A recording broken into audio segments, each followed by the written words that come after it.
আসসালামু আলাইকুম। আমি মোহাম্মদ রাকিব হাসান, উপসহকারী কৃষি কর্মকর্তা, শিবগঞ্জ, বগুড়া। তো আমি আজকে আপনাদের মাঝে একটা ভিডিও প্রদর্শন করতেছি। আপনারা সবাই সচক্ষে এখানে দেখতে পাচ্ছেন যে এখানে কিন্তু বস্তায় আদা চাষাবাদ করা হয়েছে। কৃষি সমৃদ্ধি, আমাদেরকে কিন্তু কথাটা মানতে হবে অবশ্যই। তো আমরা যখন মশলা জাতীয় ফসল চাষাবাদ করব, মশলা জাতীয় ফসল চাষাবাদ করে দেশকে মশলা জাতীয় খাদ্যে ভরপুর করে দেব, তখন কিন্তু আমাদের কৃষিটা পরিপূর্ণ সমৃদ্ধি হয়ে যাবে।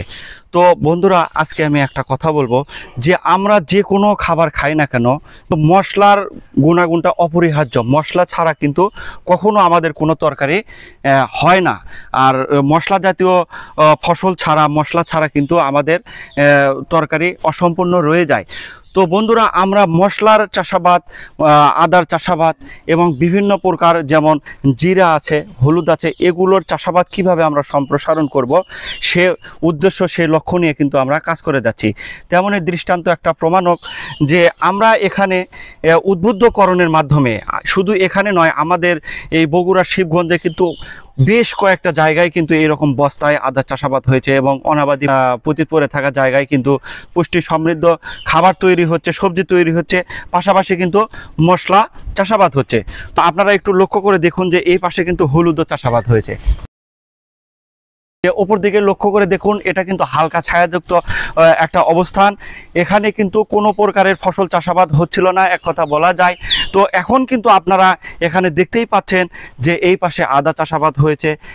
এই পাশে যে জায়গাটা একসময় পড়ে থাকতো, পতিত পড়ে থাকতো, এখানে কোনো ফসল চাষাবাদ হতো না। এটা কিন্তু আমাদের উপজেলা কৃষি অফিসের একটা প্রাপ্য। আমরা কিন্তু এগুলো কৃষককে উদ্বুদ্ধ করে আমরা এখানে হালকা ছায়াযুক্ত জায়গায় কিন্তু এখানে হলুদ চাষাবাদ করেছি। হলুদের পাশাপাশি কিন্তু এখানে মালটা চাষাবাদ করা হয়েছে। এই পাশে আবার কিন্তু আপনারা দেখতে পাচ্ছেন যে বস্তায় আদা চাষাবাদ করা হয়েছে। তো বন্ধুরা, সর্বোপরি আমি একটা কথাই বলবো যে আপনারা সবাই আসুন, সবাই মিলে একত্রিত হয়ে যে আপনাদের বাড়ির আশেপাশে যেগুলো পতিত পড়ে থাকার জায়গা পড়ে আছে এবং সেগুলো জায়গা সর্বোচ্চ ব্যবহার নিশ্চিত করুন। সুপ্রিয় দর্শক, আজকে আমি আমার প্রাণপ্রিয় কৃষক ভাইয়ের সাথে একটু মত বিনিময় করব। আপনারা সবাই সাথেই থাকুন। সবাইকে ধন্যবাদ। আচ্ছা, প্রথমত আমি আদাটা স্যারদের কথা মতো, স্যারেরা যখন আমাকে আদাটা সংগ্রহ করে দেয় কৃষি সম্প্রসারণ অধিদপ্তর থেকে, তা আমি আদাটা নিয়ে আসি। স্যারেরা বললো যে আপনি এভাবে কাজটা করেন। স্যারদের কথা মতো আমি প্রথমত আদাগুলো নিয়ে আসে, ওই ডার্মাসিস্ট একটা পাউডার আছে, পাউডারটা নিয়ে আসে, ওখানে 1 লিটার পানির মধ্যে ভিজায় রাখি।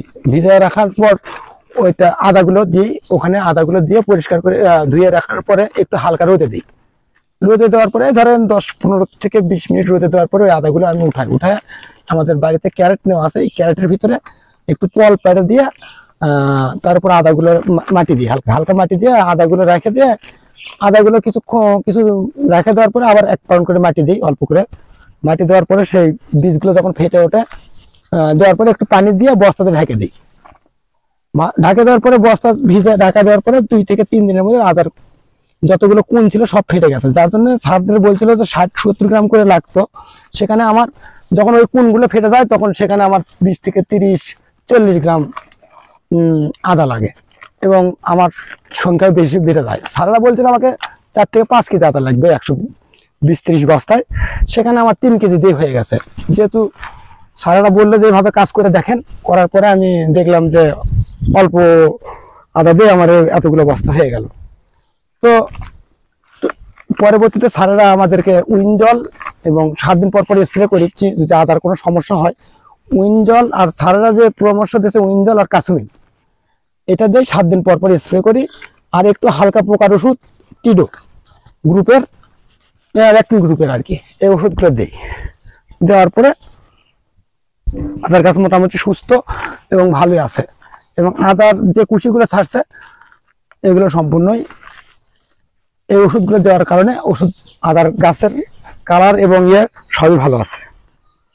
আর মাটিতে আমি টিএসপি, স্যারদের কথা মতো টিএসপি দিছিলাম, পটাশ দিলাম, পটাশ, টিএসপি, জিপসাম, ক্যালসিয়াম, স্যারদের পরামর্শেই আমি আদাগুলোতে দিয়েছি।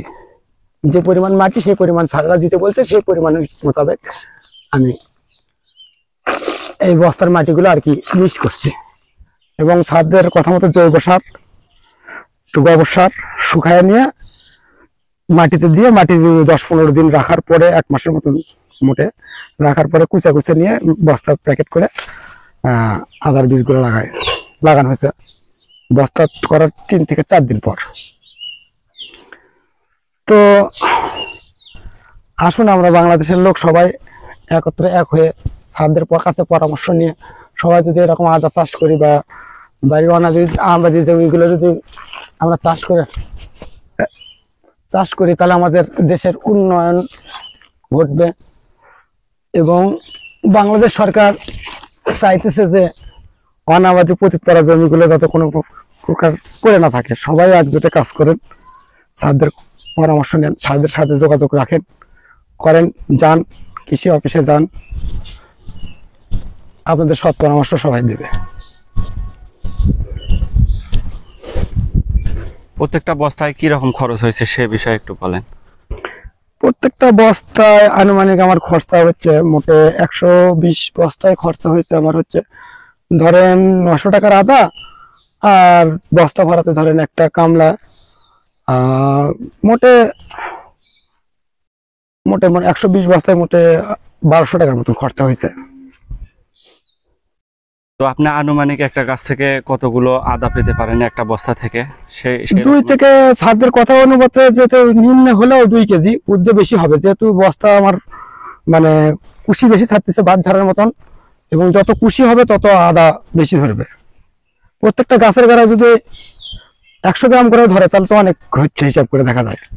তো 100 গ্রাম তো ধরবে না সেটা বললাম, কিন্তু অনেক বেশি হবে। কারণ আমার এই আদার গাছে যখন দেখেছি গাছ হচ্ছে প্রায় 30টা 12, 15, 16, 1, 2, 3, 4, 5, 6, 7, 8, 9 একটা 9, 10, 15, 20টা পর্যন্ত আছে আমার এই চারাগুলো।